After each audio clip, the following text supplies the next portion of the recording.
A Arte da Guerra, Sun Tzu. Há cerca de 2.500 anos, o general Sun Tzu escreveu este livro para dividir seus conhecimentos sobre as estratégias de guerra. Hoje, este livro tornou-se uma referência para políticos, administradores, gerentes de marketing, técnicos de futebol americano, jogadores de Age of Empires e pré-adolescentes com a pretensão de tornarem-se ninjas. Sun Tzu era um filósofo nomeado general pelo rei Holu, da província de Wu.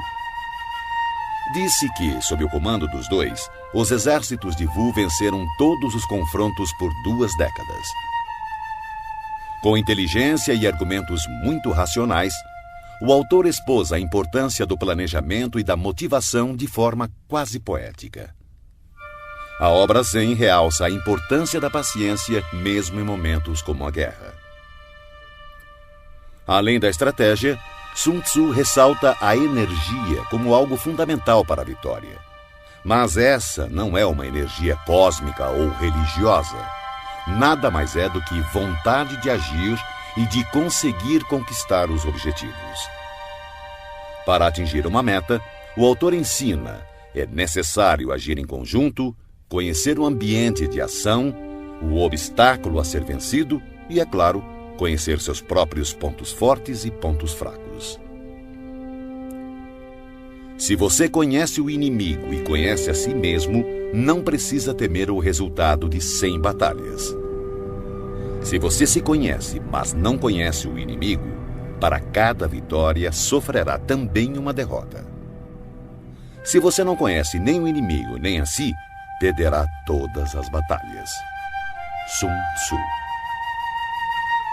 O livro é, antes de ser um manual de guerra, uma obra filosófica, e esta é a razão de tanto sucesso. Sobre a arte da guerra, foram feitas dezenas de adaptações por diversos autores, tentando mostrar onde a obra pode ser aplicada. Capítulo 1. Estimativa. Sun Tzu disse: a arte da guerra é questão vital para o Estado. É o âmbito onde a vida e a morte são fundamentadas, um caminho que leva à aniquilação ou determina a sobrevivência. Deve ser examinada com cuidado e nunca negligenciada. A única forma para prever o resultado de uma guerra é analisar a situação com base nos 5 fatores. Primeiro, Tao, caminho. Várias mentes com um único ideal. O caminho que faz o pensamento do povo estar em completa harmonia com o de seus governantes, levando-o a segui-los para viver ou para morrer sem temer nenhum dos riscos. Segundo, clima. É a sombra e a luz, o calor e o frio, o tempo e a sucessão das estações. Aceitar ou desafiar essas condições determinará a vitória militar. Terceiro, terra. Referem-se às distâncias, dificuldades de travessia, condições do terreno para a disposição das tropas. A análise da situação da terra define oportunidades de vida e morte. Quarto, líder. A virtude da sabedoria, integridade, disciplina, coragem e humanidade. Quinto, métodos. Impõe eficiência, controle de gastos, tropas, uma cadeira de comando adequada e suporte logístico. Todos os comandantes que negligenciarem esses 5 fatores estarão fadados ao fracasso. Porém, os que dominarem conquistarão a vitória. Portanto, para prever o resultado de uma guerra, é necessário comparar os 2 lados avaliando suas forças. Para tanto, devemos fazer as seguintes questões. Primeira, qual dos soberanos tem o Tao, caminho? Segunda, qual comandante é mais competente e habilidoso? Terceira, qual dos lados possui vantagens do clima e da terra? Quarta, qual exército segue os métodos e é rigorosamente disciplinado? Quinta, qual lado é mais rigoroso e imparcial ao recompensar e punir? Sexta, qual exército tem a maior força? Sétima. Qual exército possui os oficiais e as tropas mais bem treinados? Através dessas 7 comparações, sei quem ganhará e quem perderá a guerra. Se um comandante estiver atento aos meus conselhos e proceder de acordo com eles, a vitória será certa. Nesse caso, mantenha-o. Se um comandante não a seguir, procedendo em desacordo, será derrotado. Nesse caso, demita-o sumariamente. Sabendo dos ganhos que podem advir dos meus conselhos, tire o maior proveito das condições favoráveis, formulando através delas uma vantagem estratégica para reforçar nossa posição. Há momentos em que a maior sabedoria é parecer não saber nada. Por isso, quando capaz, finja então ser incapaz. Quando pronto, finja grande desespero. Quando perto, finja estar longe. Quando longe, façam acreditar que está próximo. Se o inimigo procurar alguma vantagem, seduza-o com uma armadilha. Se estiver desorganizado, ataque-o e conquiste-o. Se ele for muito poderoso, prepare-se para ele. Se ele possuir forças superiores, evite-o. Se ele for orgulhoso, provoque-o. Se ele for humilde, dê forças à sua arrogância. Se ele estiver descansado, faça-o se desgastar. Se ele estiver unido, separe-o. Ataque-o onde ele se mostrar despreparado. Adote caminhos que sejam para ele totalmente inesperados. O bom estrategista, para vencer uma batalha, faz antes muitos cálculos no seu templo, pois sabe que eles são a chave que o conduzirá à vitória. É calculando e analisando que o estrategista vence previamente a guerra na simulação feita no templo. Capítulo 2. Gerenciamento da guerra. Sun Tzu disse: a arte da guerra é um exército de 1000 carros velozes, 1000 carroções cobertos de couro e 100.000 guerreiros com cotas de malha. A abundância de coisas necessárias para esse exército deslocado sobre uma distância de 1000 li, com gastos no estado e no campo de operações, incluindo enviados ao exterior e conselheiros, matérias e manutenção de carros e armaduras. Somente quando você tiver 1000 peças de ouro para cada dia de guerra, poderá mobilizar 100.000 guerreiros. Evite batalhas duradouras, busque a vitória rápida. Se a vitória custar a chegar, suas armas se desgastarão e as tropas ficarão desmoralizadas e o entusiasmo tende a enfraquecer. Se você sitiar uma cidade, gastará forças. Se seu exército for mantido muito tempo em campo, as reservas do Estado não serão suficientes. O tempo prolongado irá desgastar as armas, desmoralizar suas tropas, exaurir suas forças e consumir todos os recursos disponíveis, abrindo oportunidades para os governantes vizinhos tirarem vantagens e atacar. Então, mesmo contando com os melhores conselheiros, você não conseguirá garantir bons resultados. Assim, em relação às guerras, tenho ouvido falar em precipitação imprudente, mas ainda não vi bom exemplo de inteligência associada a decisões demoradas. Nunca houve Estado que tenha sido beneficiado por uma guerra prolongada.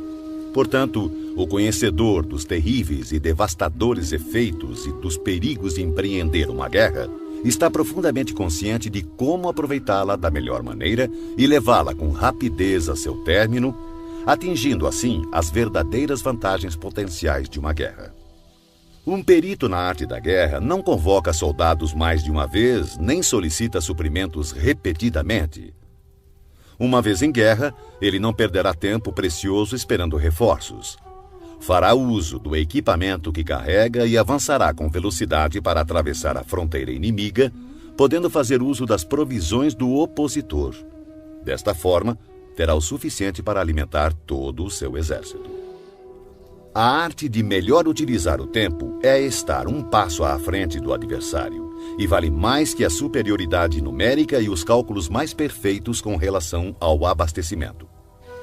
Um Estado é enfraquecido financeiramente quando precisa manter seu exército a uma grande distância e, consequentemente, empobrece seu povo.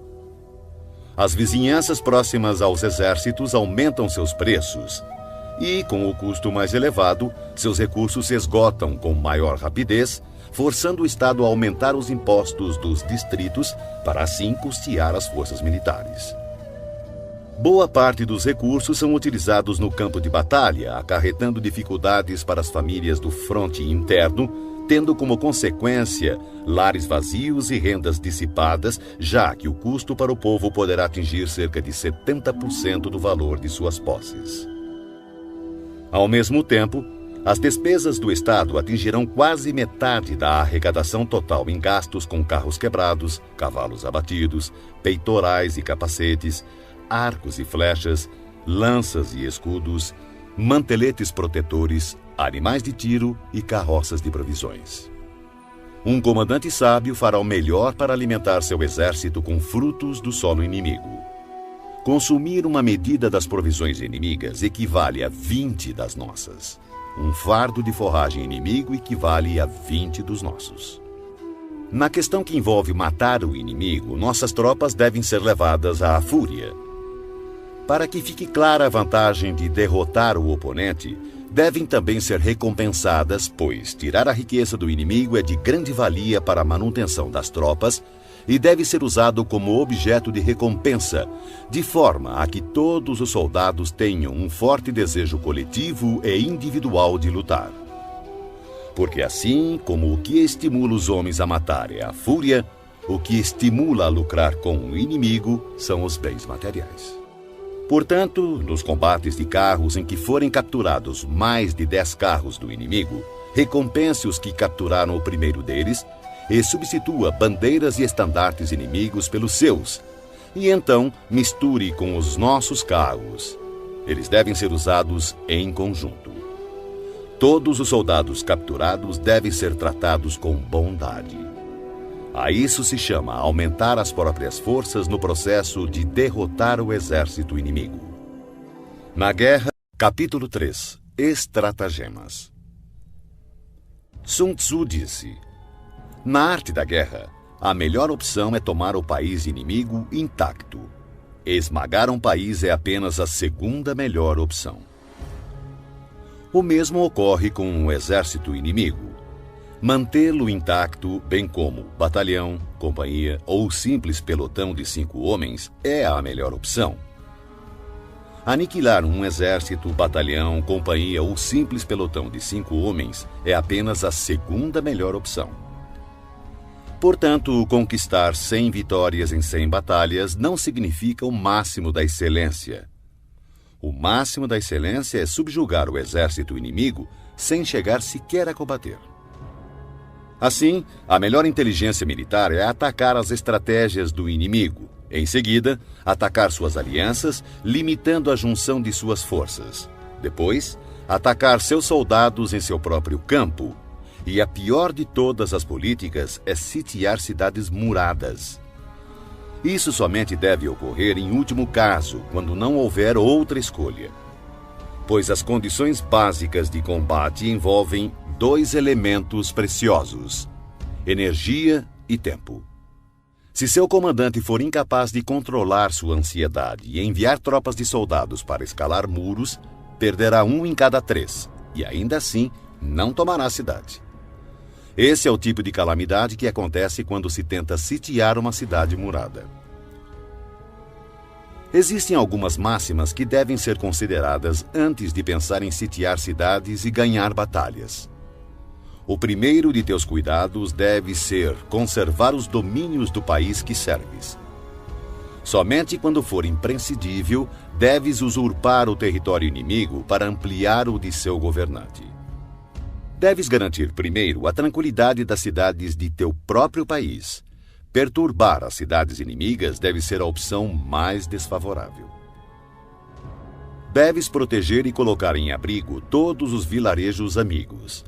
Somente se houver real necessidade, pode avançar contra os vilarejos inimigos. Deves impedir que as choças dos camponeses, bem como suas plantações, sofram qualquer dano. Somente uma extrema penúria deve levá-lo a saquear e devastar as instalações agrícolas de teus inimigos. deves ter como objetivo buscar a perfeição, tentando conservar intactos os domínios dos inimigos. Somente destruí-lo em caso de extrema necessidade. O comandante que age assim tem a conduta comparada à dos mais virtuosos personagens da história, cujas obras buscam a produção e a conservação e não a destruição. O comandante habilidoso submete seu inimigo sem partir para a batalha, derrota seu reinado sem operações de campo muito extensas. Com as forças intactas, disputa o domínio do império. Dessa maneira, suas armas não sofrerão desgastes e, sem perder um soldado, sua vitória será completa. Esta é a arte de preparar o ataque. Já a arte de usar as tropas é a seguinte: quando você tiver 10 vezes mais forças do que o inimigo, cerque-o. Quando tiver 5 vezes mais, ataque-o. Quando tiver apenas o dobro, divida-o em 2, um para atacar o inimigo pela frente e o outro para atacar pela retaguarda. Quando tiver igualdade de forças, divida a tropa do inimigo e enfrente-o. Quando for inferior em número, seja hábil para tomar a defensiva. Quando não for páreo para o inimigo, tenha a habilidade de evitá-lo. Embora um combate acirrado possa ser dado por uma força menor, esta acaba sendo capturada pela força maior. O comandante é a fundação primordial do Estado. Quando essa fundação estiver bem colocada, o Estado certamente estará forte. Quando defeituosa, o Estado certamente enfraquecerá. Existem 3 maneiras de um comandante trazer desgraça para o seu próprio exército. Primeira, ordenar um avanço ou retirada sem perceber ou se assegurar que o exército está em condições de obedecer. Chama-se isso de travar o exército. Segunda, interferir na chefia do exército, ignorando assuntos internos. Isso trará confusão aos oficiais e soldados. Terceira, permitir que as ordens que interferem na direção do exército sejam delegadas por nobres que administram o reino. Justiça e humildade são premissas com as quais se governa o Estado, mas nunca o exército. Flexibilidade e oportunismo, por outro lado, são virtudes militares e não civis. Não há pior calamidade do que ordens emanadas de um soberano sediado na corte. Tendo um comandante confundido seu exército e perdido a confiança de seus homens, as agressões dos comandantes vizinhos não tardarão. Daí a máxima: semear a desordem nas próprias fileiras é oferecer aos outros o caminho da vitória. Se um general ignorar o princípio da adaptação, não deve ser colocado em uma posição de autoridade. Um hábil empregador de homens usará o prudente, o bravo, o cobiçoso e o burro. Pois o prudente terá prazer em aplicar seu mérito. O bravo, sua coragem em ação. O cobiçoso é rápido em tirar vantagens. E o burro não teme a morte.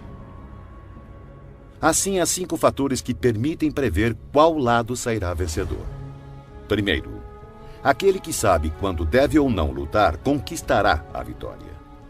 Segundo, aquele que compreende como lidar com a superioridade e a inferioridade numérica na disposição das tropas conquistará a vitória.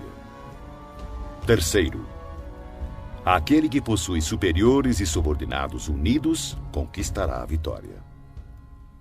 Quarto, aquele que é prudente e põe em campo um exército completamente preparado contra um inimigo despreparado conquistará a vitória.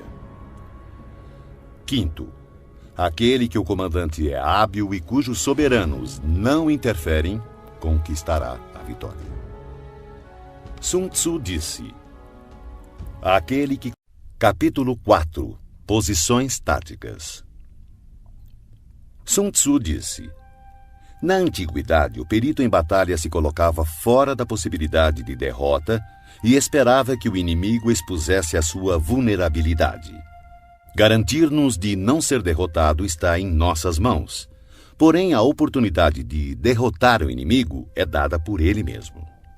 Por isso se diz: a invencibilidade repousa na defesa, a vulnerabilidade revela-se no ataque. Manter-se e assumir posição defensiva é porque a força do inimigo é esmagadora. Porém, lançar-se ao ataque é porque a força do inimigo é deficiente. O especialista em defesa oculta a si mesmo no mais profundo e indecifrável canto da terra. O especialista em ataque desfere o golpe de cima das mais altas esferas do céu. Dessa forma, ele é capaz de, ao mesmo tempo, proteger a si mesmo e alcançar a vitória completa. Ver a vitória apenas quando ela está ao alcance da visão de todos não é o máximo da superioridade. O verdadeiro mérito está em planejar secretamente, deslocar-se subitamente, frustrar as intenções do exército inimigo e finalmente chegar à vitória sem o derramamento de sangue.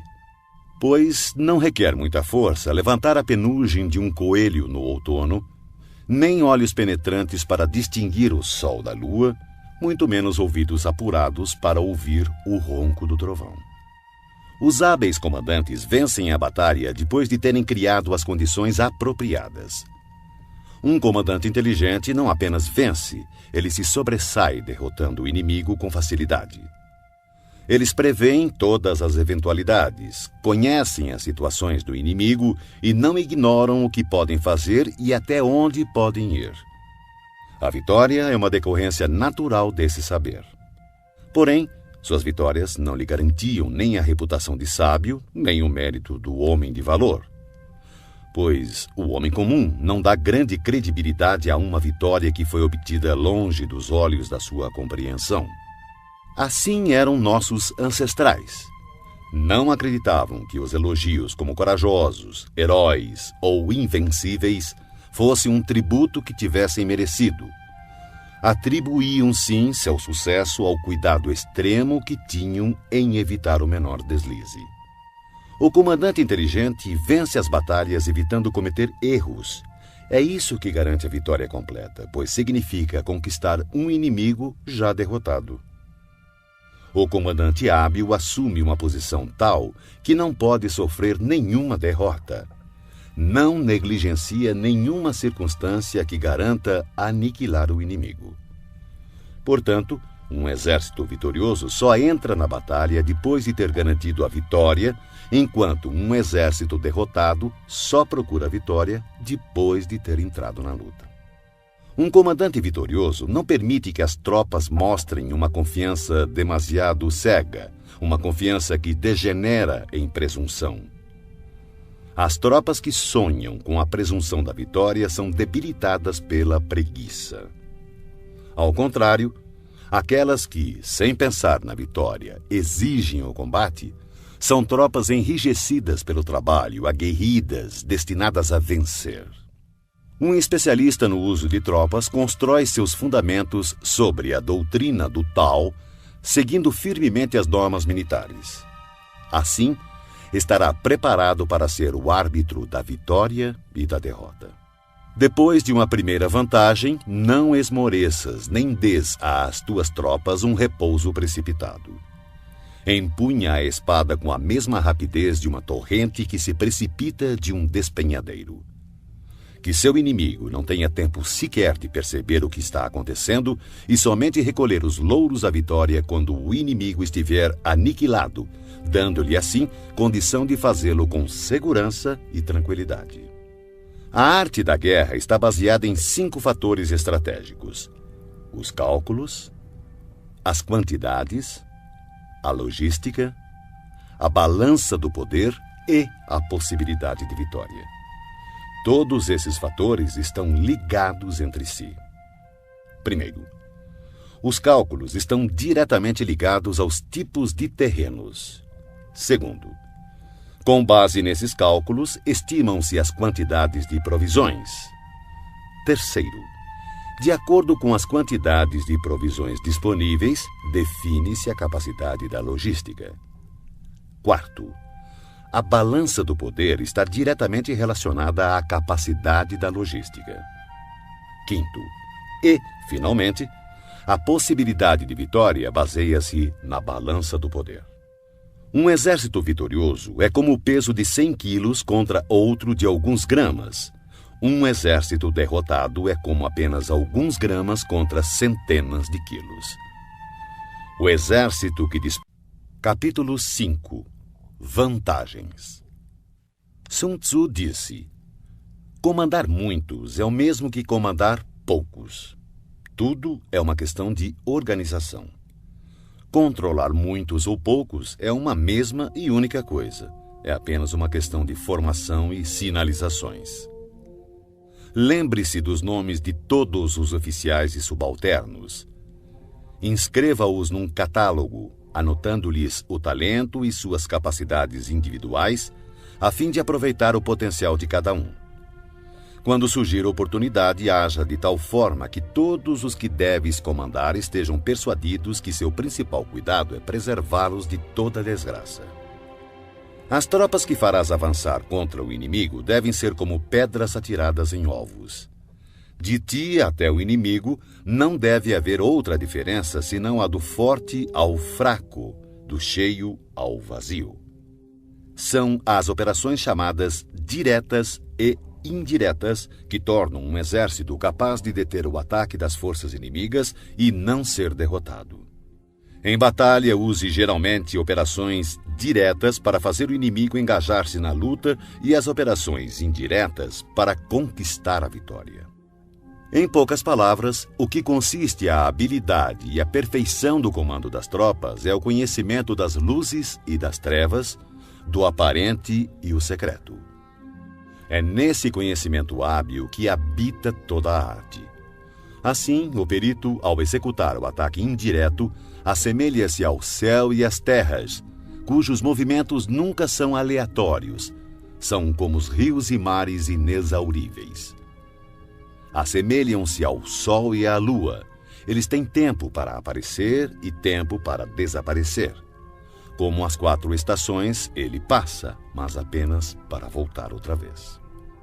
Não há mais que 5 notas fundamentais, mas, combinadas, produzem mais sons do que é possível ouvir. Não há mais que 5 cores primárias, mas, combinadas, produzem mais sombras e matizes do que é possível ver. Não há mais que 5 sabores, mas, combinados, produzem mais gostos do que é possível saborear.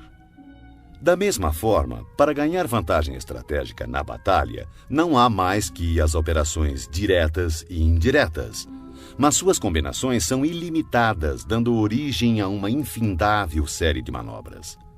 Essas forças interagem, um método sempre conduz ao outro. Assemelham-se, na prática, a uma cadeia de operações interligadas, como anéis múltiplos ou como a roda em movimento, que não se sabe onde começa e onde termina. Na arte militar, cada operação tem partes que exigem a luz do dia e outras que pedem as trevas do segredo. Não posso determiná-las de antemão, só as circunstâncias podem ditá-las.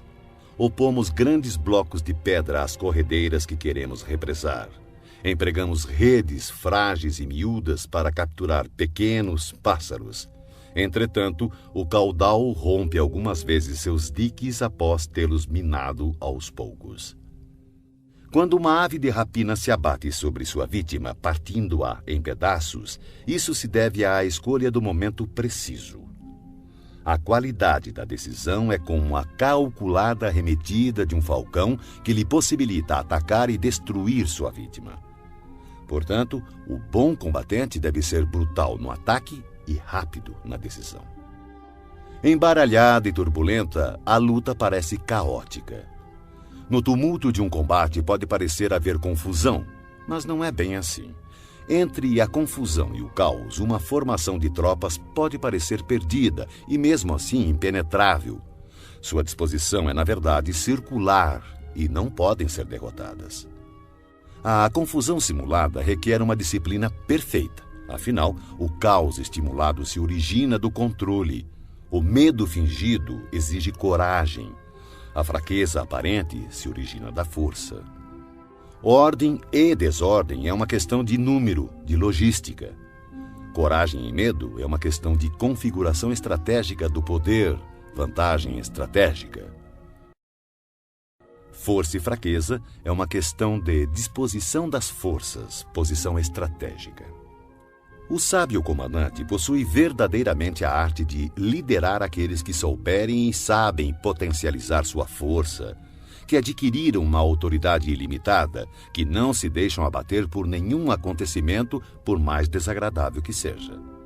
Aqueles que nunca agem com precipitação, que se conduzem, mesmo quando surpreendidos com sangue frio, que têm habitualmente nas ações meditadas e nos casos previstos antecipadamente.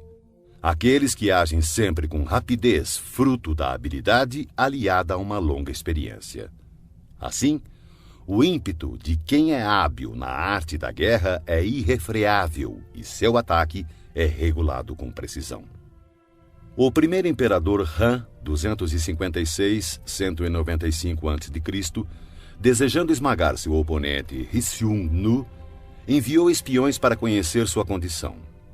Mas este, sabedor do fato, ocultou com cuidado todos os soldados fortes e todos os cavalos bem alimentados, deixando apenas homens doentes e gado magro à vista. O resultado foi que os espiões, por unanimidade, recomendaram ao imperador que atacasse. O resultado? O imperador Han atacou e foi derrotado. Os espiões viram apenas velhice e doença.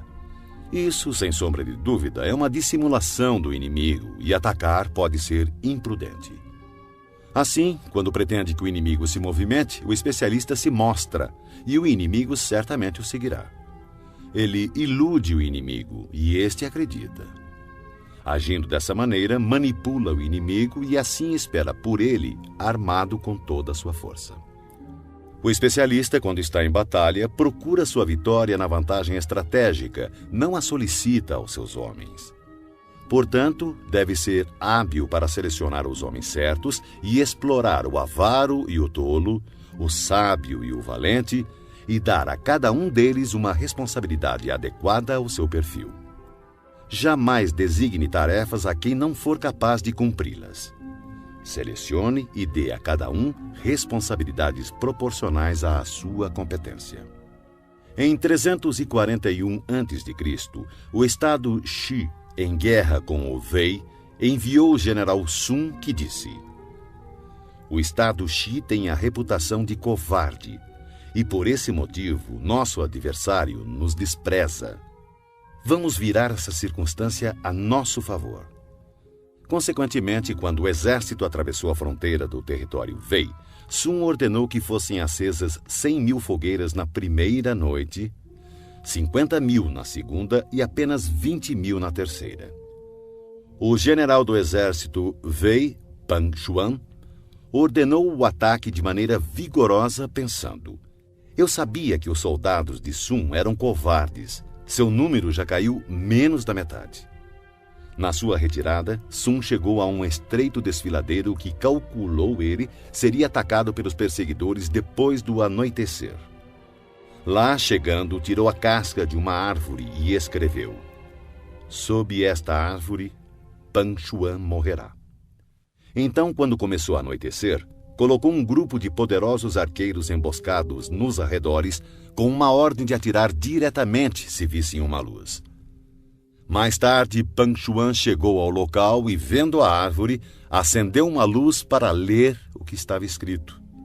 Seu corpo imediatamente foi crivado por uma saraivada de flechas e todo o seu exército foi preso na confusão. Quem explora a vantagem estratégica envia seus homens para a batalha como se fossem troncos e pedras. A pedra e a madeira não têm movimento próprio. Uma vez que, em repouso, não mexem por si mesmos, mas seguem o movimento recebido. Se forem quadrados, mantêm-se em repouso. Se forem redondos, rolam até...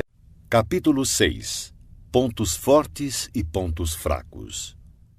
Sun Tzu disse: "Para conseguir que a força de seu exército seja semelhante à de uma pedra de moinho chocando-se contra um ovo, utilize a ciência dos pontos fracos e pontos fortes. Em geral, o exército que primeiro ocupa o campo de batalha para esperar o inimigo estará descansado para o combate. Aquele que chega mais tarde e se precipita para entrar na batalha estará exausto. Assim, o perito em batalhas move o inimigo em vez de ser movido por ele. Para conseguir atrair o inimigo espontaneamente, ofereça-lhe alguma vantagem.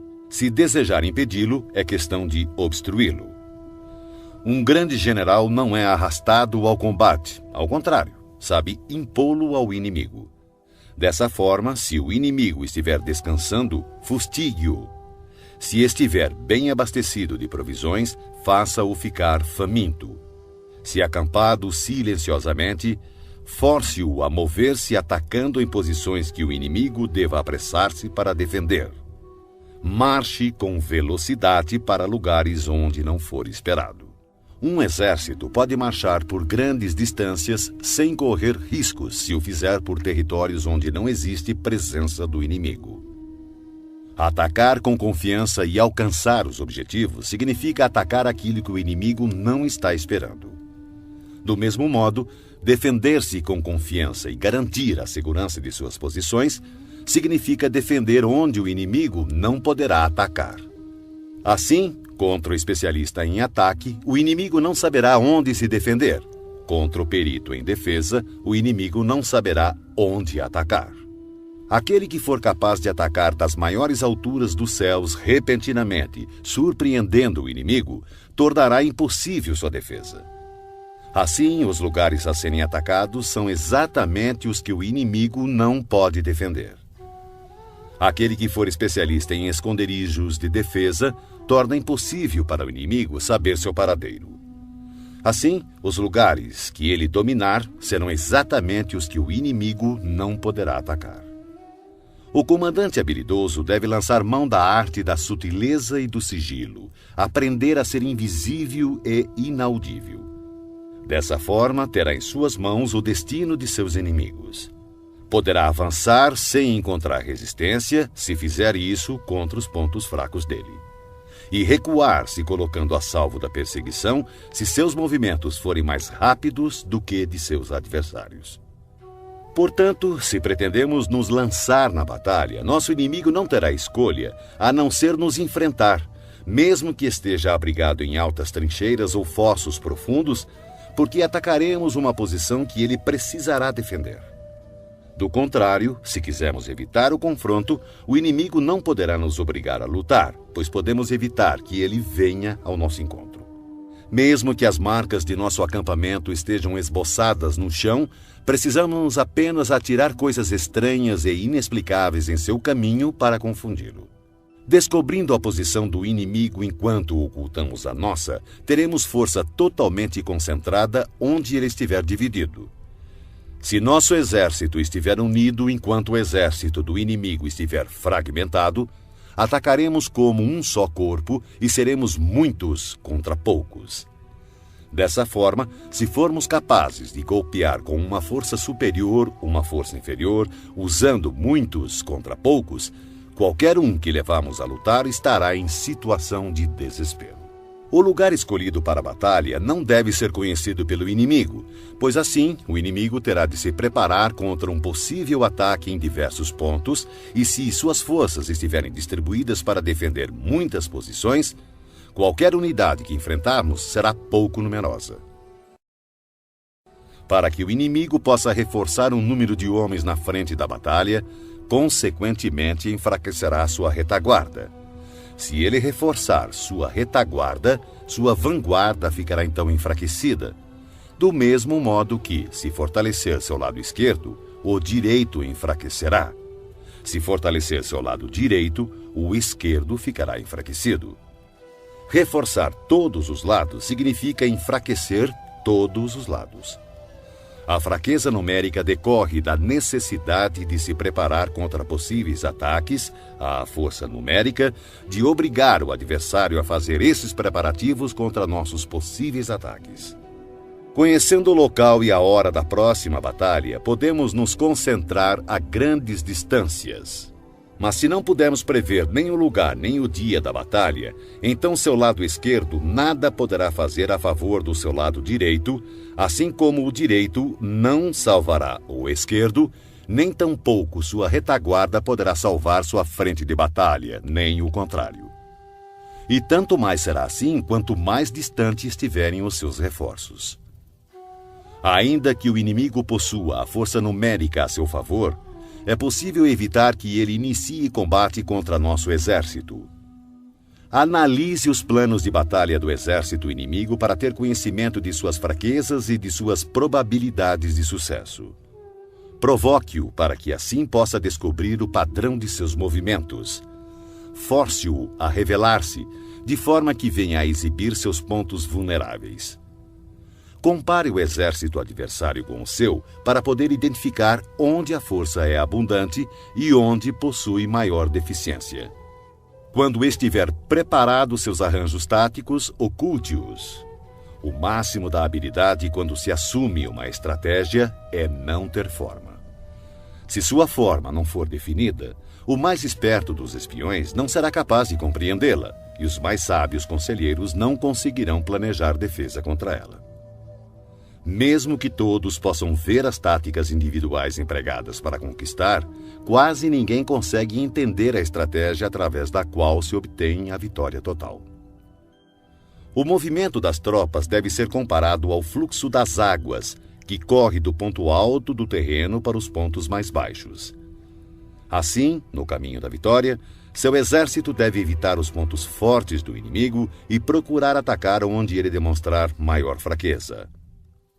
A água modela seu curso de acordo com a natureza do solo por onde passa, e o exército deve preparar sua vitória de acordo com o inimigo que enfrenta. Assim, a água não mantém sua forma constante. Não existem condições constantes em uma guerra. Dos 5 elementos, nenhum é predominante. Das 4 estações, nenhuma dura para sempre. Há dias curtos. Capítulo 7. Manobras. Sun Tzu disse: na guerra, o general que recebe suas ordens do soberano deve concentrar suas forças e transformar seu exército em um conjunto harmonioso, mobilizando o povo. Depois, instalar as tropas em lugar vantajoso. A grande dificuldade de manobrar exércitos para a luta está em transformar uma longa e tortuosa estrada em caminho mais conveniente e em transformar a adversidade em vantagem. Dessa forma, transforme a estrada do inimigo em longa e tortuosa. Haja de forma dissimulada, engane-o com a ilusão de ganhos fáceis. Isso equivale a compreender a estratégia de transformar o inconveniente em correto. A manobra tanto pode ser uma fonte de vantagem quanto um perigo. Por essa razão, se um exército tivesse que levantar acampamento e recolher suas armaduras às pressas em marcha forçada de 1000 li sem parar, em busca da conquista de uma vantagem, todos seriam feitos prisioneiros. Seus homens mais fortes estariam longe da vanguarda, os exaustos ficariam para trás e, em média, somente 1/10 das forças chegaria à meta. Se tivesse que viajar 50 li em tal ritmo para obter vantagem, o comandante da força de avanço estaria perdido e somente a metade das forças chegaria à meta. Se tivesse que viajar 30 li em tal ritmo para obter alguma vantagem, apenas 2/3 das forças chegariam à meta. Um exército sem equipamento e provisões perecerá, sem sombra de dúvidas. Somente mantenha alianças com os estados vizinhos depois de conhecer a fundo as intenções dos seus soberanos. E a menos que conheça a configuração de um terreno, suas montanhas, pântanos, florestas e acidentes naturais, você não deve colocar seus exércitos neles, a não ser que utilize guias locais para obter alguma vantagem. Pratique a dissimulação, recorra a manobras enganosas. Movimente-se quando estiver em posição de vantagem, faça mudanças estratégicas, dispersando ou concentrando suas forças. Quando avançar para a batalha, seja veloz como o vento, imprevisível como o trovão. Em ocasiões que deva permanecer calmo, seja como a floresta. Ao invadir e saquear, haja rápido como o fogo. Na imobilidade, seja como a montanha. Quando necessário, esconda suas intenções, seja obscuro como as trevas. Evite movimentar-se inutilmente e somente ataque quando tiver certeza da vantagem. Ao saquear e pilhar cidades, reparta sempre de maneira justa todos os despojos. Quem conhece a tática de transformar o tortuoso em direito, será vitorioso. Essa é a arte de manobrar. A maneira de dar ordens e fazer com que essas sejam cumpridas é de extrema importância para a vitória de um exército. Você encontrará no livro dos planos militares que em determinadas ocasiões a maioria dos teus homens não poderá te ver nem ouvir. Os tambores e as bandeiras devem substituir tua presença e tua voz. Assim, em combate noturno, faça uso dos tambores, e durante o dia use as bandeiras e estandartes. Desta forma, suas tropas serão um único corpo, impedindo que teus soldados corajosos avancem sozinhos e os covardes recuem. Essa é a arte de manobrar grandes massas. Pode-se desmoralizar um exército inteiro e seu comandante ser levado a perder o ânimo. Na manhã da guerra, a moral do inimigo está elevada. Ao meio-dia, começa a enfraquecer, e à noite sua mente está voltada para o retorno ao acampamento. Por isso, o comandante sábio evita um inimigo com a moral em alta e ataca-o quando moroso e inclinado a retornar. Essa é a arte de administrar humores.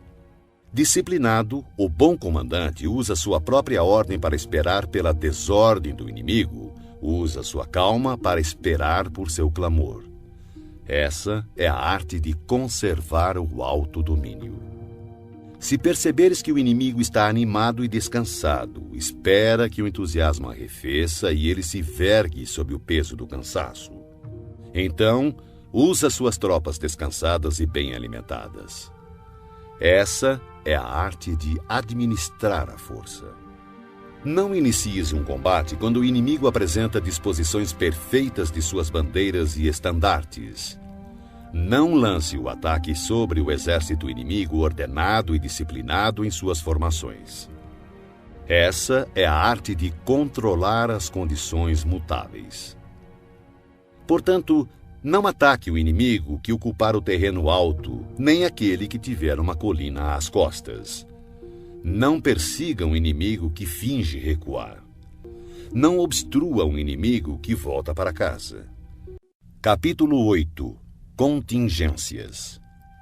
Sun Tzu disse: uma vez dada pelo soberano a ordem de mobilizar a população para a guerra, cabe ao comandante reunir o exército e organizar as tropas.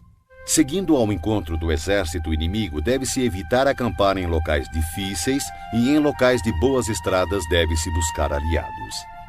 Não perder tempo em locais isolados, ter planos de contingência quando em posições propícias a emboscadas e avançar contra o inimigo em terreno do qual não haja saída, são táticas precisas para a garantia de uma boa batalha. Há estradas que não devem ser percorridas, exércitos que não devem ser atacados, cidades que não devem ser assaltadas, terras que não devem ser contestadas e ordens do governo que não devem ser obedecidas. Portanto, o comandante que compreender as vantagens da arte da mudança e não se ater a uma maneira única de comandar, mas sim adaptar-se às circunstâncias variando suas táticas para enfrentar o exército inimigo, saberá como comandar seus soldados.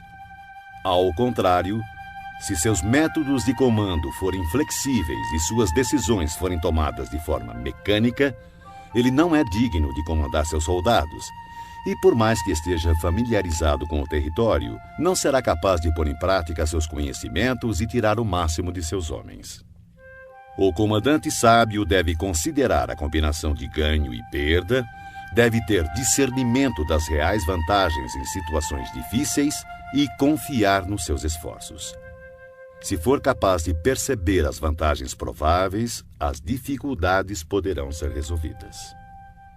Um general deve conhecer bem as vantagens e desvantagens frente ao inimigo, buscar o enfraquecimento dos comandantes hostis, infligindo-lhes importantes perdas, trabalhando sem cessar para prejudicar-lhes. Poderá fazê-lo de diferentes formas: corrompendo seus melhores homens, introduzindo traidores em seu meio, fornecendo motivos de cólera uns contra os outros, fazendo com que saiam quando conviria que ficassem acampados e permaneçam tranquilos quando esperam ser atacados. A arte da guerra nos ensina a não contar com a possibilidade do inimigo não vir, e sim estar preparado para ele. Não depender do inimigo não atacar, mas depender principalmente de estar em uma posição invulnerável. Há 5 defeitos perigosos que podem afetar um general. São erros que podem derrotar a prudência e a bravura de um comandante. Primeiro, se ele tiver um temerário descaso pela vida. Um general que se expõe sem necessidade, que parece buscar os perigos da morte, é um homem precipitado. Segundo, se ele tiver um cuidado excessivo em conservar a própria vida e por esse motivo não ousa e sim dá mostras de covardia, poderá ser facilmente capturado. Terceiro, se tiver temperamento volúvel. Um general que perde facilmente o controle e se deixa levar pela cólera será ludibriado pelo inimigo através de provocações e cairá em emboscadas sem perceber. Se for suscetível à honra, um general não deve se ofender de forma intempestiva. Por querer reparar a honra por qualquer insulto, poderá perdê-la. Quinto, se conservar uma compaixão excessiva por seus soldados. Um general deve punir seus soldados com severidade quando necessário, ministrar castigo e trabalho com discernimento, ou poderá ser facilmente desrespeitado. Esses 5 perigosos traços demonstram falhas graves de um comandante e devem ser cuidadosamente evitados, pois são, sem dúvida, os motivos que levam à derrota de um exército e à morte de seu comandante.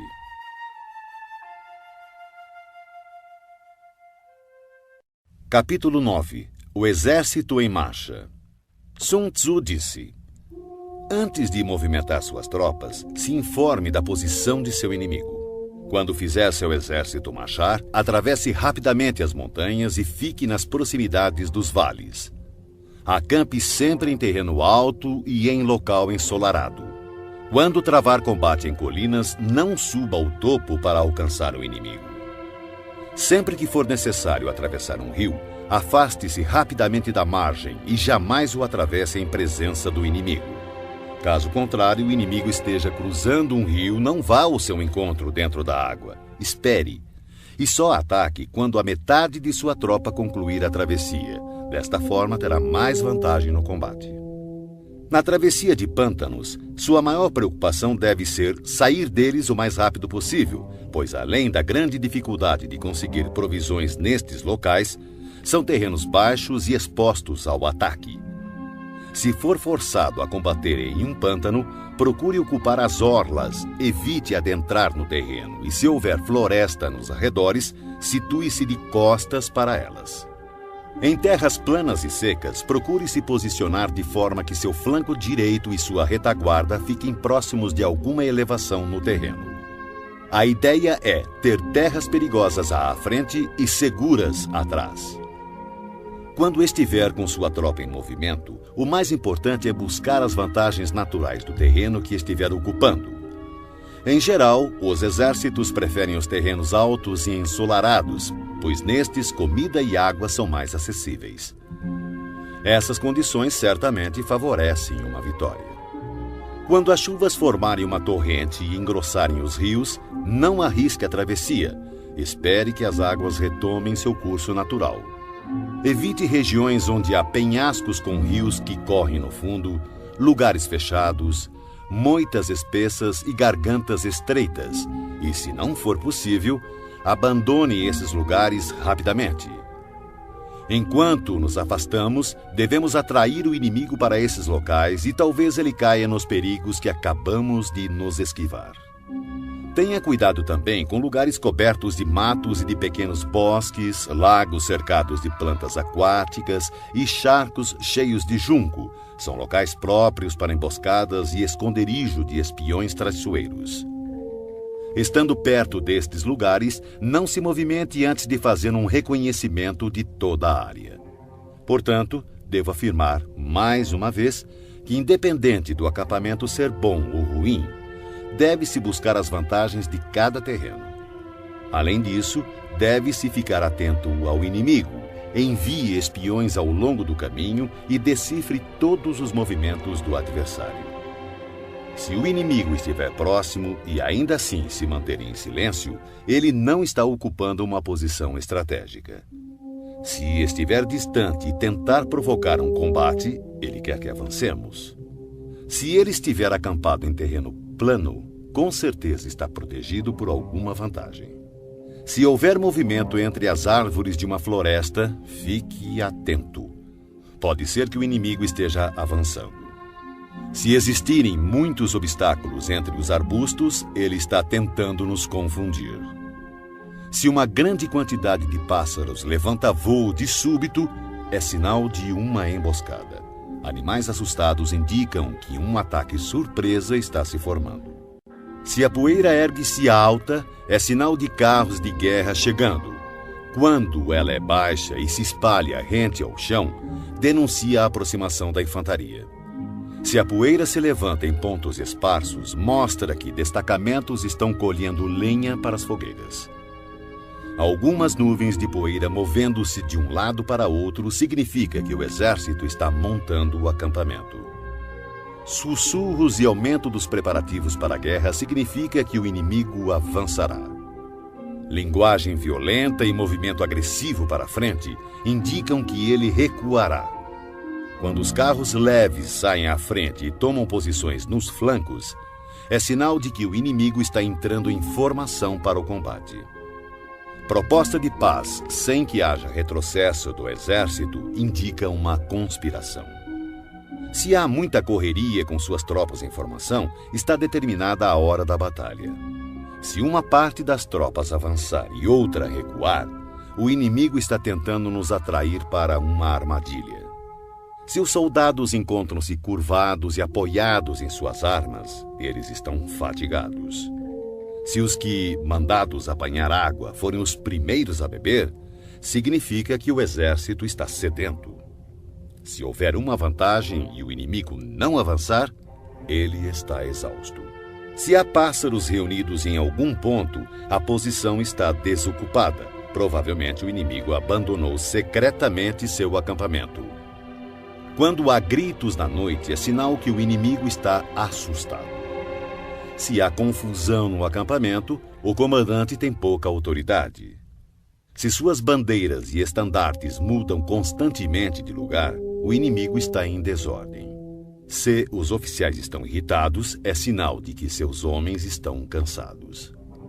Quando o inimigo alimenta seus cavalos com cereais e mata seu gado para comer, quando seus homens não se preocupam em pendurar suas canecas de água e demonstram que não querem voltar às tendas, certamente estão desesperados e determinados a lutar até a morte.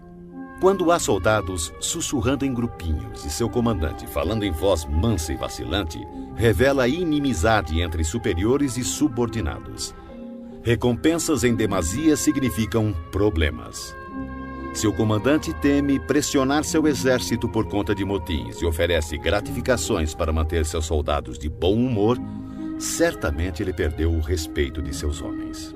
Quando há castigos em excesso, o inimigo enfrenta dilemas terríveis com o relaxamento da disciplina, podendo o comandante perder o controle e irromper violentamente contra seus subordinados para obrigar-lhes a cumprir o dever. Se os soldados forem punidos antes mesmo de se afeiçoarem ao chefe, não demonstrarão respeito. Portanto, os soldados devem ser tratados primeiramente com humanidade, porém, mantidos sob controle e disciplina. Isso irá garantir sua lealdade. Para isso, os comandos devem ser consistentemente reforçados durante o treinamento. Por fim, se o inimigo enviar um emissário com palavras conciliadoras, Ele quer cessar as hostilidades. Atenção ao inimigo enraivecido que está preparado para confrontar-se com você por longo período sem travar batalha nem abandonar sua posição. Considere-o com o maior cuidado. Em uma guerra, devemos ter claro que não são os números que proporcionam a vantagem de um exército sobre o outro. Capítulo 10. O terreno. Sun Tzu disse: a superfície da terra apresenta uma infinidade de lugares. Deves fugir de alguns e buscar outros. Todavia, deves conhecer bem todos eles. Os tipos de terrenos incluem o acessível, o complicado, o indeciso, o estreito, o acidentado e o distante. O primeiro terreno citado, o acessível, é aquele em que ambos os exércitos podem se aproximar livremente.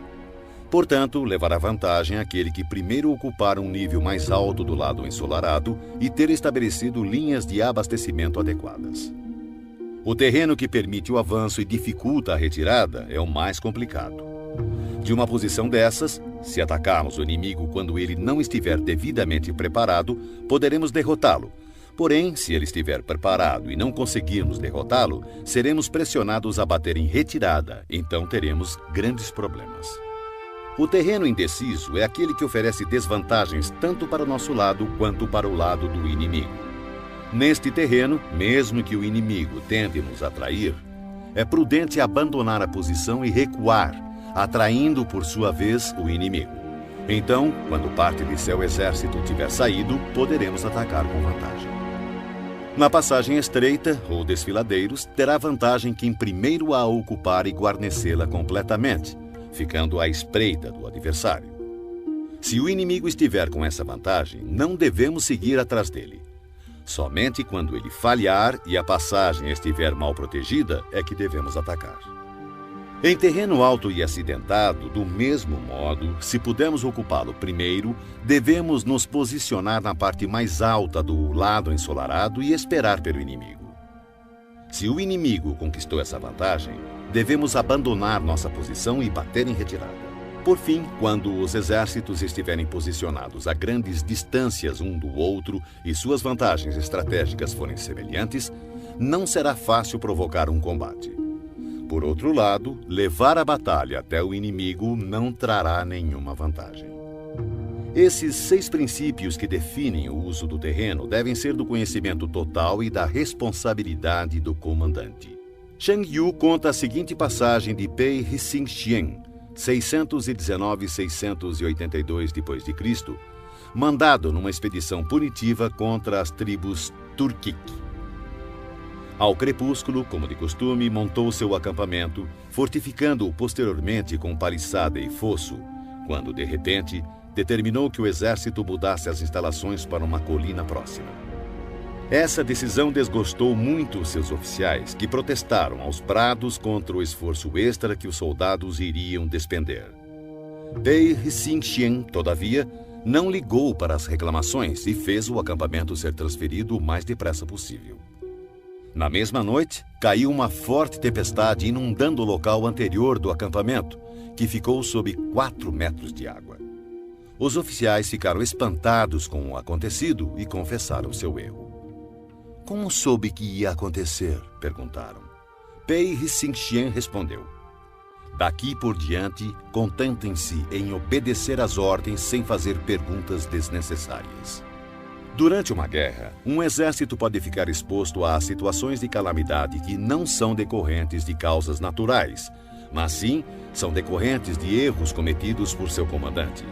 São elas fuga, insubordinação, colapso, ruína, caos e derrota. Nos casos em que as vantagens estratégicas de ambos os lados forem praticamente as mesmas, atacar o inimigo que tem um exército 10 vezes maior que o nosso poderá resultar em fuga. Quando os soldados rasos são muito mais fortes que seus oficiais, o resultado é a insubordinação. Caso contrário, quando os oficiais são fortes e suas tropas são fracas, o resultado é o colapso. Se os oficiais dos batalhões forem insubordinados e tiverem o temperamento volúvel, sendo facilmente dominados pela ira e, por conta disso, levados a manobras não autorizadas de modo que o comandante não tenha conhecimento da força de suas próprias fileiras, o resultado será a ruína. Quando o comandante demonstrar fraqueza, não tiver autoridade, suas ordens não forem claras e seus oficiais e tropas forem indisciplinados, o resultado será o caos e desorganização absoluta. Se um comandante negligenciar as forças do exército inimigo e assim permitir que uma tropa enfraquecida enfrente a elite do adversário e ainda operar sem uma vanguarda de tropas de choque, o resultado será a derrota total do seu exército. São essas as 6 formas de atrair a derrota e estão em total responsabilidade do comandante. A formação natural da região e a posição estratégica de um exército são os grandes aliados em uma batalha. Mas a capacidade de avaliar o inimigo, de criar condições para se chegar à vitória e de calcular astutamente as dificuldades, perigos e distâncias constitui o teste de um grande comandante.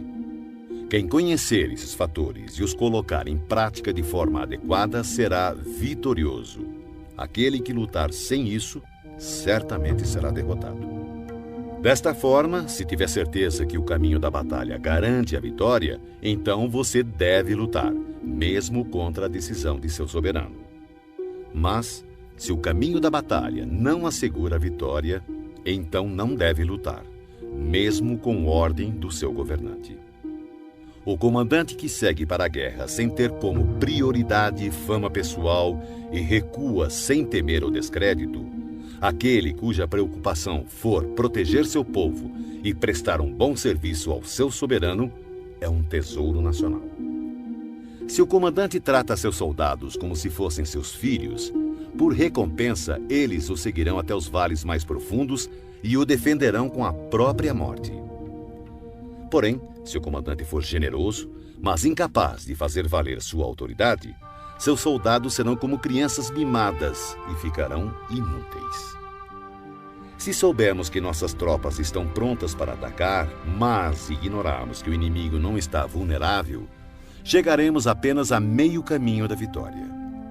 Saber que o inimigo está vulnerável, mas ignorar se nossas tropas podem atacar para vencer, reduzem à metade nossas chances de vitória. Saber que o inimigo está vulnerável e que nossas tropas estão prontas para atacar e vencer, e ainda assim ignorarmos que o terreno não nos favorece, novamente reduz nossas chances de vitória. Portanto, quando o soldado experiente se mover, nunca ficará desorientado e quando partir para a ação, não encontrará limites. Por isso se diz: se você conhece o inimigo e a si mesmo, a vitória não estará em risco. Se você conhece o terreno e as condições naturais, a vitória poderá ser completa. Sun Tzu disse: a arte da guerra reconhece 9 situações de acordo com a variação dos terrenos. O dispersivo, o fácil, o controverso, o aberto, o de estradas cruzadas, o terreno crítico, o difícil, o vulnerável a emboscadas e o mortífero. Quando um comandante está lutando perto de suas próprias fronteiras, este é um terreno dispersivo, porque estando os soldados perto de suas casas e ansiosos para reverem suas famílias, ficam esperando a primeira oportunidade dada por um combate para espalhar-se por todos os lados. Quando as tropas penetrarem apenas um pouco no território do inimigo, chamamos de terreno fácil, porque, embora terreno hostil, não está a grande distância e será fácil retroceder na primeira oportunidade. A região que não oferece muitas vantagens para ambos os lados é chamada de terreno controverso. São terrenos-chave e devem ser disputados. A região ou território onde ambos os lados têm total liberdade de movimentação é chamada de terreno aberto, locais que comunicam-se com o exército inimigo e com as zonas de retirada. Terrenos de estradas cruzadas são territórios que fazem fronteiras com muitos estados, portanto possuem cruzamentos estrategicamente vitais. O primeiro a atingi-lo terá a vantagem de fazer aliança com outros estados. Quando um exército tiver penetrado em território hostil, deixando para trás cidades fortificadas, este é um terreno crítico. Denominamos terreno difícil toda a região trabalhosa de atravessar, sejam florestas, montanhas, pântanos, desertos ou precipícios.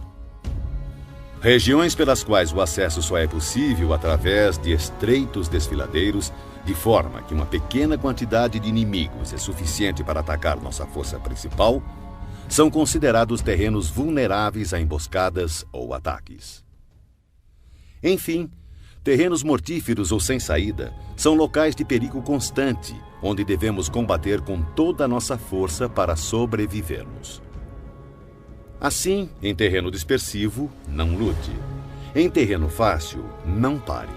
Em terreno controverso, não ataque. Em terreno aberto, não tente barrar o inimigo. Em terreno de estradas cruzadas, faça alianças. Em terreno crítico, saqueie os recursos do inimigo. Em terreno difícil, marche sem parar.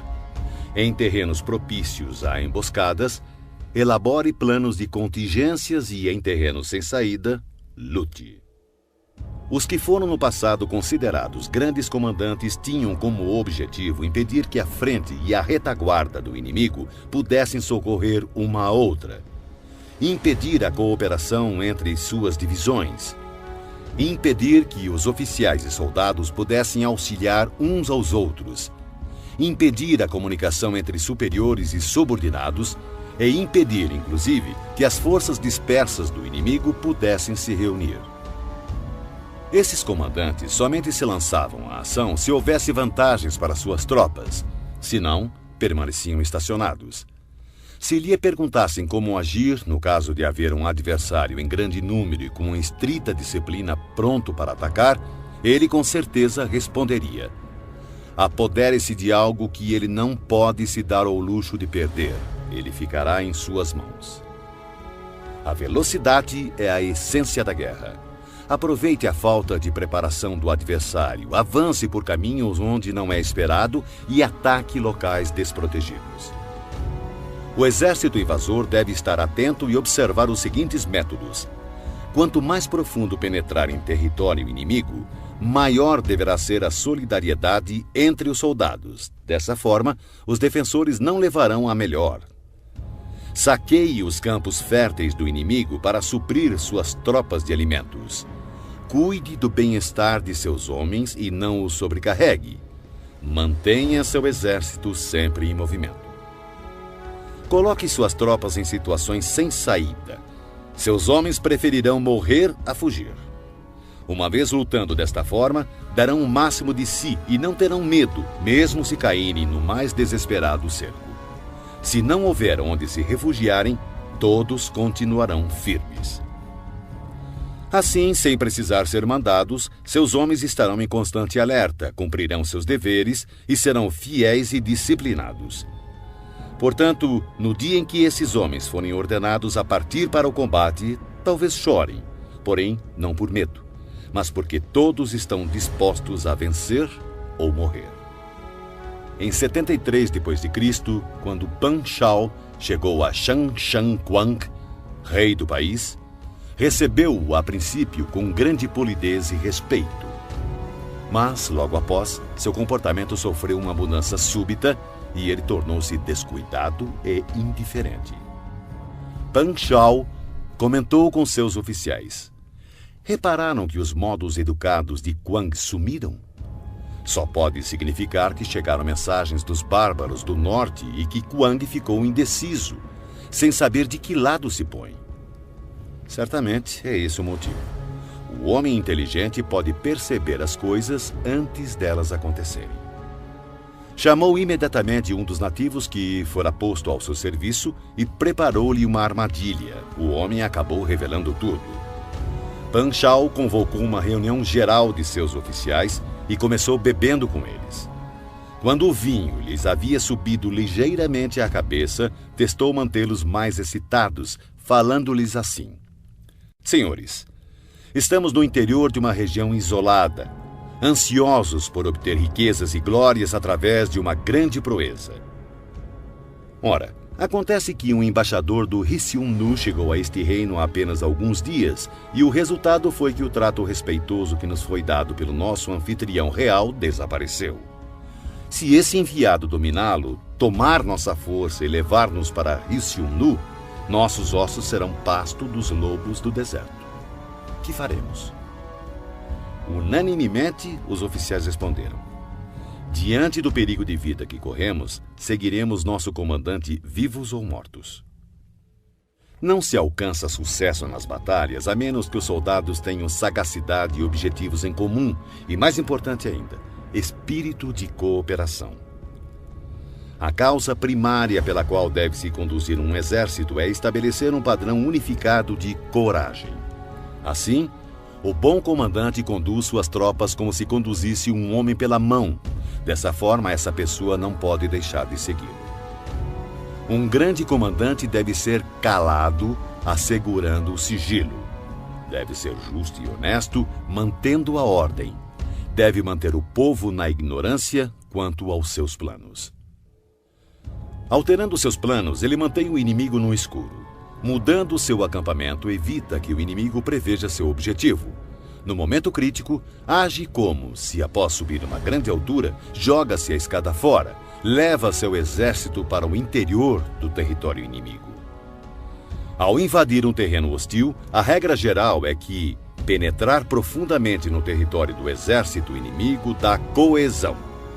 E se a invasão for superficial, mais facilmente seus homens se dispersarão. Quando sair de seu próprio terreno e levar suas tropas além de suas fronteiras, você estará em terreno isolado. Quando estiver vulnerável por todos os lados, você estará em um terreno de estradas cruzadas. Quando à sua frente houver um estreito desfiladeiro, você estará em um território propício a emboscadas. Quando estiver sem saída, você estará em um terreno mortífero. Portanto, em terreno disperso, deve unir suas tropas. Em terreno fácil, mantenha ligações estreitas entre as tropas. Em terreno competitivo, deve-se acelerar a marcha. Em terreno aberto, dê mais atenção à defesa. Em cruzamento, reforce as alianças. Em terreno crítico, mantenha uma linha permanente de abastecimento. Em terreno difícil, continue sempre avançando. Em terreno vulnerável, bloqueie as passagens de acesso. E, finalmente, em terreno mortífero, lute até a morte. Antes de firmar aliança com estados vizinhos, procure conhecer as intenções de seus soberanos. E somente disponha seu exército nessas terras com o auxílio de um guia local, pois é preciso estar familiarizado com a geografia do local a fim de transformar empecilhos naturais em vantagens estratégicas. A seguir, fatores que não devem ser ignorados por um exército digno de um rei. Ofereça recompensas grandiosas, dê ordens extraordinárias e você comandará o exército inteiro como se fosse um único homem. Dê tarefas às tropas, mas não revele suas reais intenções. Coloque-os frente a frente com o perigo, mas não revele as vantagens. Coloque suas tropas em situações de vida ou morte, em terrenos sem saída. Só assim continuarão vivos. Somente quando se encontram em real perigo, os homens aprendem a transformar derrota em vitória. O sucesso da guerra está em estudar cuidadosamente as intenções do inimigo. Se ele mostra inclinação para avançar, atraia-o. Se deseja recuar, deixe que ele leve adiante sua intenção. No dia em que for feita a declaração de guerra, bloqueie todas as passagens, destrua os registros oficiais e proíba qualquer contato com emissários do inimigo. Reveja todos os seus planos com urgência e rigor e finalize sua estratégia. Se o inimigo mostrar alguma vulnerabilidade, avance sobre ele. Conquiste algo que seja de grande importância para seu adversário e não permita que ele saiba qual será o momento de seu ataque. Siga a estratégia determinada, mas procure se adaptar aos movimentos do exército inimigo para garantir o resultado da batalha. A princípio, procure exibir a timidez de uma modesta e humilde donzela, e então o inimigo abrirá suas portas. Depois, Imite a velocidade de uma lebre apressada e será tarde demais para que o exército inimigo possa mostrar alguma reação ou oposição.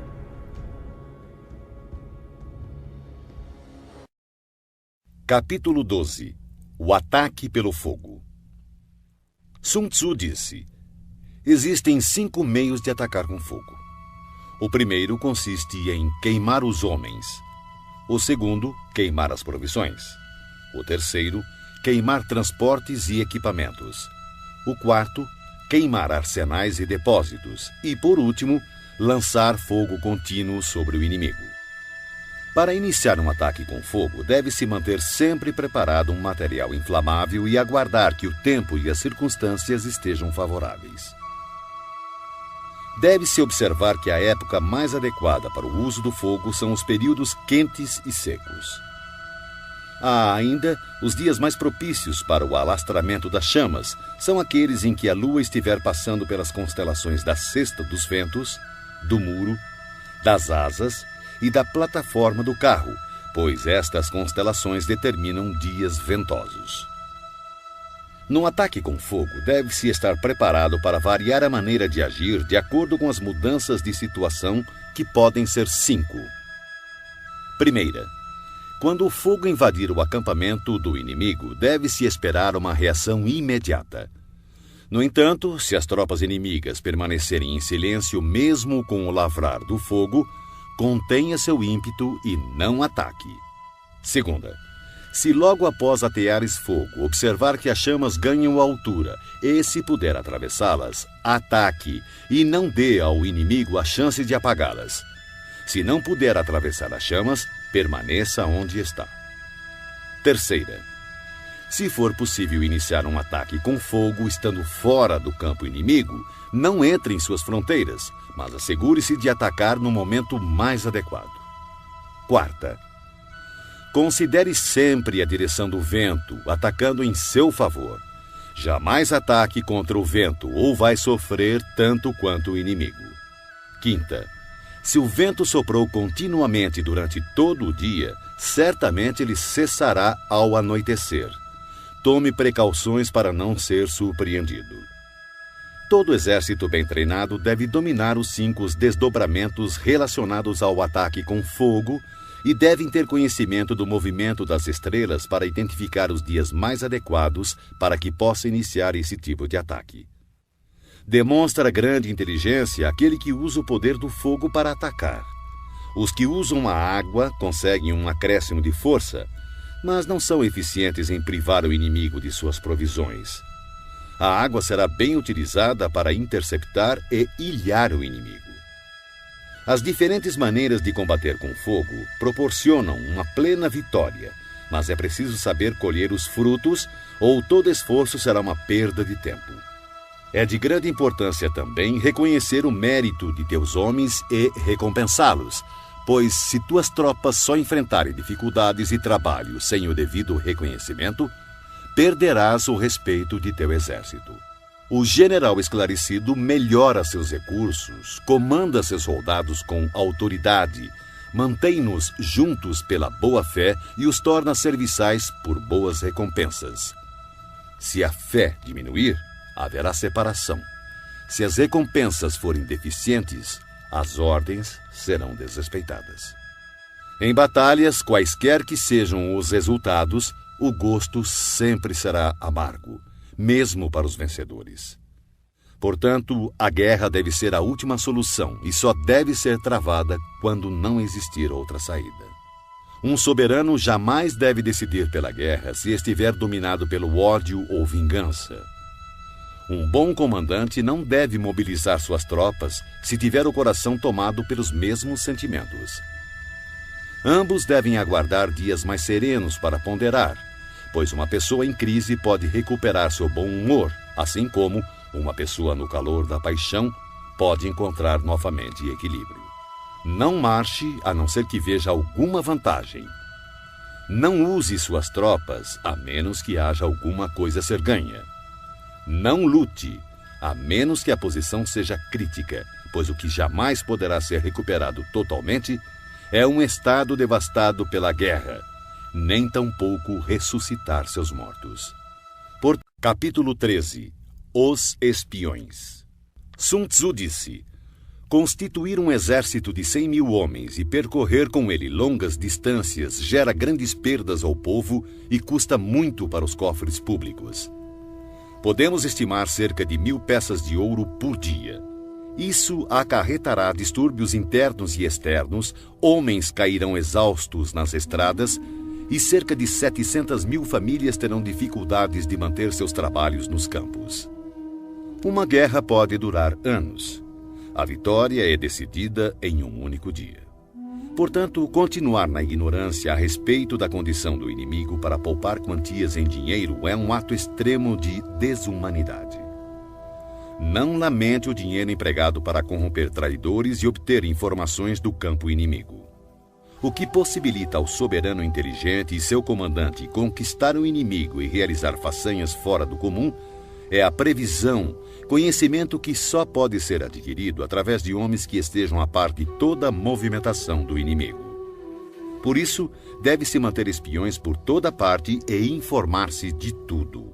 Existem 5 tipos de espiões que podem ser usados: espiões locais, agentes internos, agentes duplos, espiões dispensáveis e espiões indispensáveis. Quando os 5 tipos de espiões estão ativos e ninguém pode descobrir o sistema secreto, chama-se a isso teia imperceptível. Primeiro, espiões locais são os próprios habitantes do país inimigo quando colocados a nosso serviço. Segundo, agentes internos em geral são funcionários do inimigo, homens ofendidos por ocuparem posições subalternas, concubinas gananciosas por ouro, pessoas volúveis que estão sempre em cima do muro. Para lidar com este tipo de espião é necessária muita cautela. Terceiro, espiões duplos são espiões do inimigo que trazemos para o nosso lado através de suborno e promessas liberais. Nós os induzimos a fornecer informações falsas ao inimigo e, ao mesmo tempo, espionar seus compatriotas. Quarto, espiões dispensáveis são nossos próprios agentes a quem damos propositalmente informações falsas a nosso respeito, a fim de que, quando forem capturados ou nos traírem, passem informações erradas, fazendo então com que nossos inimigos tomem medidas inadequadas. Esses espiões certamente serão mortos por fornecerem informações falsas. Quinto, e, finalmente, os espiões indispensáveis ou sobreviventes. São aqueles que voltam do campo do inimigo com informações. Esse tipo de espião deve sempre fazer parte de seu exército. Em geral, são homens fortes, ágeis, dotados de grande sagacidade e acostumados a toda espécie de trabalho sujo. Assim, o comandante deve manter sempre uma relação de proximidade com os espiões, deve recompensá-los regiamente, e os assuntos referentes a estes homens devem ser mantidos em absoluto sigilo. Somente um governante sagaz e intuitivo é capaz de empregar espiões. Só o comandante humano e justo é capaz de fazê-los trabalhar, e sem uma sutil e engenhosa habilidade mental não se pode ter certeza da autenticidade de seus relatórios. Quando um assunto secreto de espionagem é divulgado prematuramente, o espião deve ser morto, juntamente com aqueles que tenham tomado conhecimento da informação. De maneira geral, se o objetivo for esmagar um exército, sitiar uma cidade ou assassinar alguém, é necessário obter a identidade do comandante das tropas de defesa, seus ajudantes e conselheiros, os guardas encarregados dos portões e as sentinelas. Nossos agentes devem ser empregados para assegurar essas informações. É de extrema importância localizar as pessoas enviadas como espiões pelo inimigo. Se cuidarmos delas com generosos subornos, podemos empregá-las como agentes duplos e, através destes, poderemos recrutar espiões locais e agentes internos. Além disso, é a partir do trabalho dos agentes duplos que saberemos quais falsas informações devemos passar aos espiões dispensáveis para que transmitam ao inimigo. E com base no que obtivermos dessas mesmas fontes, poderemos completar as missões dos agentes indispensáveis. Desta forma, os espiões duplos devem ser tratados com a maior generosidade, pois eles são a chave de todo o serviço de espionagem. Os espiões são peças de fundamental importância em uma guerra, porque a capacidade de movimentação eficiente de um exército depende do serviço secreto destes agentes. Portanto, o soberano esclarecido e o comandante hábil, por serem capazes de atrair pessoas de extrema inteligência para se tornarem seus espiões, estarão destinados a grandes conquistas.